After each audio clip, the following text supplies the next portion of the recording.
The man born Jeffrey Preston Jorgensen is commonly known as Jeff Bezos. He got his middle name from his maternal grandfather, Lawrence Preston Geiss. The family called him Pop, while others called him Preston. Bezos spent influential years with his grandfather. It was this patriarch who got his grandson interested in all sorts of technology, including mechanical equipment, but most of all computers. And this is who Bezos credits for his success, claiming to have learned his critical business skills while visiting his retired grandfather's ranch every summer from age 4 to 16. Keep the following in mind when hearing claims of Jeff Bezos being self-made. Who was Lawrence Preston Geiss? Jeff's grandfather was a major government official, apparently with significant wealth, influence, and connections. He was well respected. Some of the top brass in the Pentagon were charged with single-handedly picking top talent for ARPA, renamed DARPA in 1972, the D for Defense. Christian Davenport, the Space Barons, the research and development arm of the Department of Defense that is credited with designing a communication network that could still function even if a nuclear attack demolished conventional lines of communication. ARPANET was the foundation of what would eventually become the Internet. Wilfred McNeil, the Pentagon's controller, helped recruit top talent to help run the agency. One of his top choices was Lawrence Preston Geiss, a stolid and principled former Navy lieutenant commander.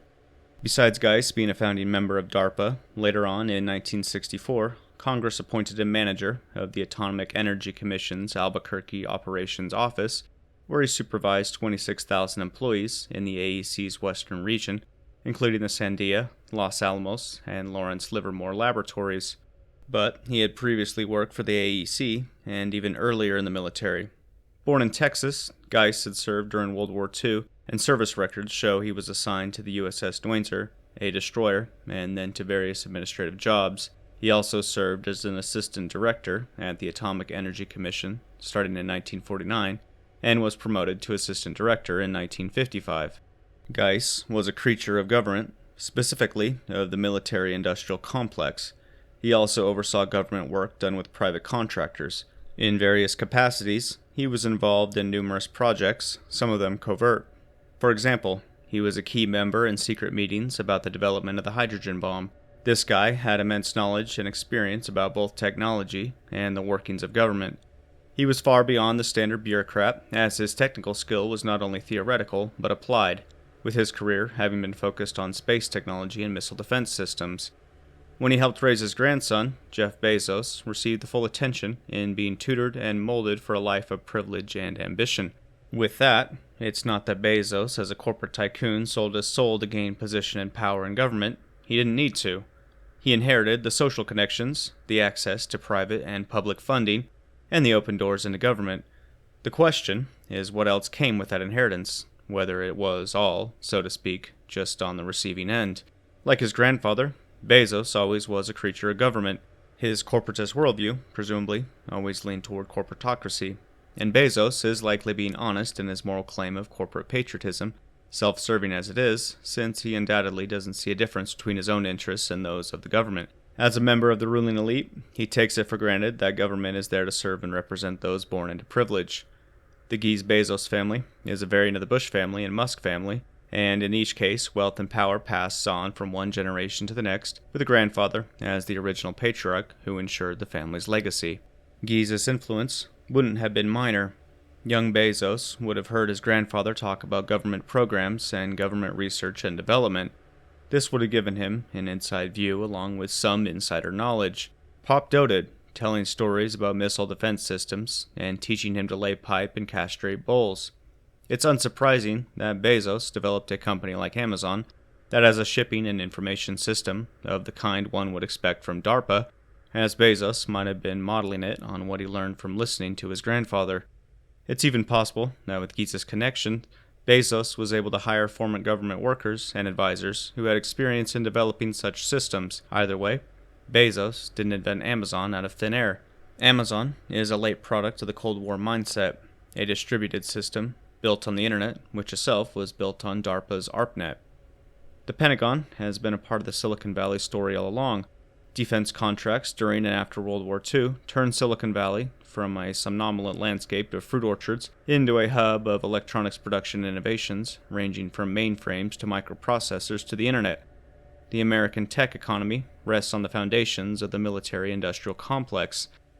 The military origins of modern tech gradually faded from view, but the business of war didn't go away. The Pentagon remained the only place with the resources and the patience to fund blue sky research that the market wasn't quite ready for yet. Mr. Bezos knows this history well. His beloved grandfather, Lawrence Preston Geiss, was one of the first employees at the Pentagon's Advanced Research Agency, DARPA. In the 1980s and 1990s, money from DARPA helped spur breakthroughs in high-speed networking, voice recognition, and internet search. Today, it is funding research in artificial intelligence and machine learning, subterranean exploration, and deep space satellites, high-performance molecules, and better GPS. Whether their employees realize it or not, today's tech giants all contain some defense industry DNA. The result is the conflicted identity we now see in Silicon Valley. At the National Notice blog, it is stated that Amazon is an internet company engaged in surveillance as a key part of its profit model, and it works with the federal government and the federal government's military and CIA. This is in reference to Yasha Levine's Surveillance Valley. In the blog post, part of the Amazon blurb is shared.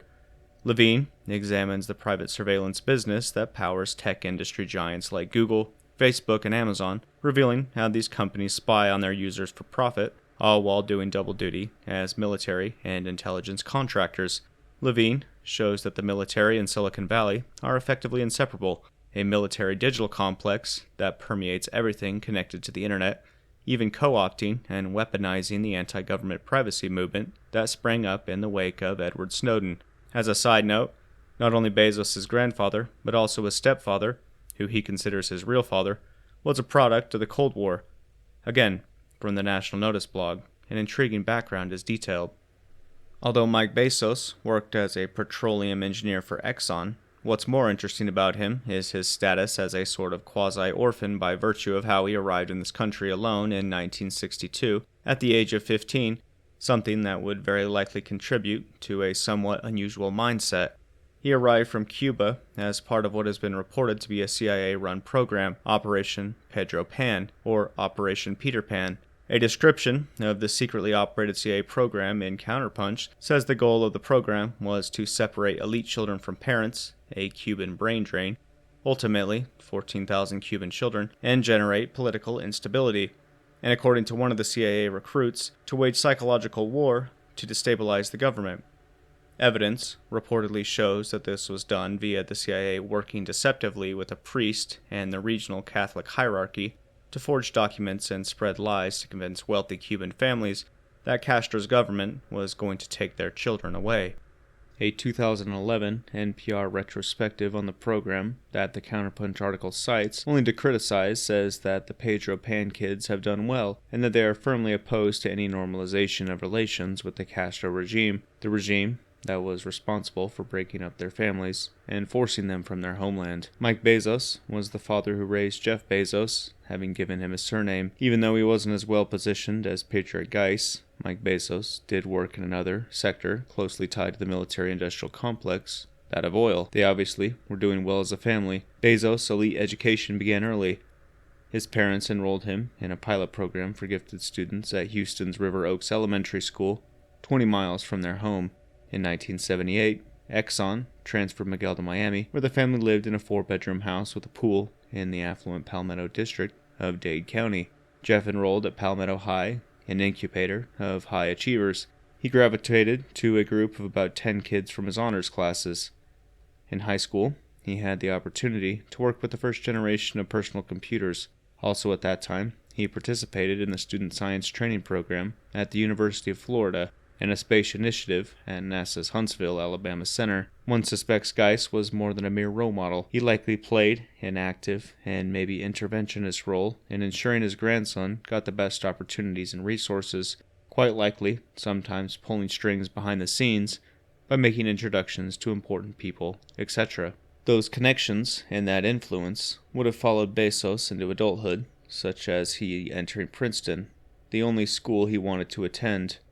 While there, he had first used the internet in 1985 in a Princeton astrophysics class. He was a member of Phi Beta Kappa, was also elected to Tau Beta Pi, and was the president of the Princeton chapter of the Students for the Exploration and Development of Space. Picking up further social connections along the way, Graduating from Princeton then gave him numerous job opportunities with high-level tech and financial businesses, his grandfather's reputation surely having opened up some doors as well. He was offered jobs at Intel, Bell Labs, and Anderson Consulting, among others. Come on, self-made man, really?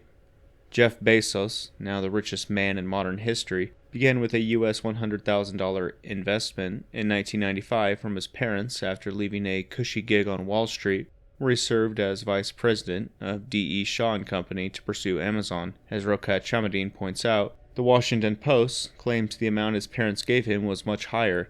The company was launched in 1994 with a $300,000 investment from his parents and loans from his own bank account, along with raising $1 million from 20 local investors. The background to Bezos' success is explained well by that Leibovich article from Washington Post, written long before he bought the paper. Among the leaders of the new economy, Bezos offers perhaps the starkest contrast with the up-from-nothing titans of the industrial age. Where many of his corporate forebears had first-hand experience with poverty, Bezos is the child of affluent suburban comfort and a close-knit family.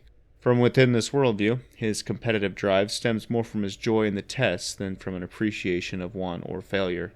It sure is a lot easier to bootstrap yourself into the success of billionaire status when you're born on third base with a silver spoon securely shoved up your ass.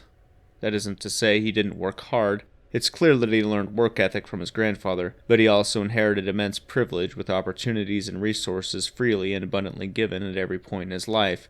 When he almost bankrupted Amazon in its early years, while making no profit, he was still able to secure billions of dollars in bank loans to pull his business from the brink. It would be nice to be born into such financial security and comforting luxury. No doubt that breeds a confidence of expectation and entitlement. Bezos became the richest man in the world by running an oligopolistic transnational corporation that dominates and drives others out of business by needing to make no profit, by controlling the largest online market platform that most small to medium-sized competitors are forced to use, by years of evading payment of taxes, by being directly tied into the biggest spending parts of big government, and by having many of his employees on welfare.